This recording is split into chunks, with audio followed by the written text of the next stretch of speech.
মামা আমার এই 500 টাকার এই যে সিরা নোটটা নিয়ে কি করা যায় একটু দেখেন তো।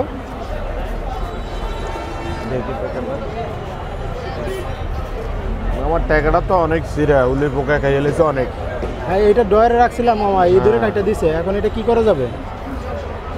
তো এইভাবে ব্যাংক নিবে না, এটা কাজ করা লাগবে। যাক আপনাকে হয়তো আমি কিছু দিতে পারি। কয় টাকা পাবো মামা এই টাকাটা ধরুন? আপনি এটা আপনারে 200 বা 250 টাকা এতটুকু দিতে পারি, হাফ দাম। কি বলেন 500 টাকার ধরুন 200 টাকা পাবো, আর একটু বাড়াই দেন। টাকাটা তো খাওয়া মামা, টাকাটা এবং কি শর্ট আছে, ডিসকাউন্টে জোড়া জয়েন্টটা নাই, অনেকটাই খাইয়ে লেছে, অনেকটাই নাম্বার সব খেয়ে বলছে। আচ্ছা এই টাকাটা যদি মানে অল্প সিরা হইতো তাহলে কত টাকা পেতাম? অল্প সিরা যদি আপনি এটা 2 টুকরো হইতো আপনি 400 450 টাকা পাইতেন। 400 450 টাকা? হ্যাঁ, শতকরা 20% 15% কম পাইতেন। ঠিক আছে মামা, তাহলে এটা নিয়ে কি আপনি 300 টাকা দেওয়া যায় না? হ্যাঁ দেওয়া দেবো। তো দেন দেখি আমাদের। 300 টাকা না, আপনারা 250 টাকা দিতে পারবেন। 250 টাকা দিতে পারবেন? হ্যাঁ 250 টাকা দিতে পারবেন। আচ্ছা আপনার এখানে তো দেখতেছি এই যে নতুন নতুন টাকা রয়েছে, আপনি এই 50 টাকার নোট আমার 250 টাকা দেন। 50 টাকা নোট, আচ্ছা ঠিক আছে দিলাম, অসুবিধা নেই।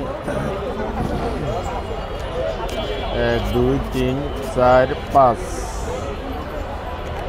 1 2 3 4 5 এলান আপনাকে 250 টাকা দিলাম।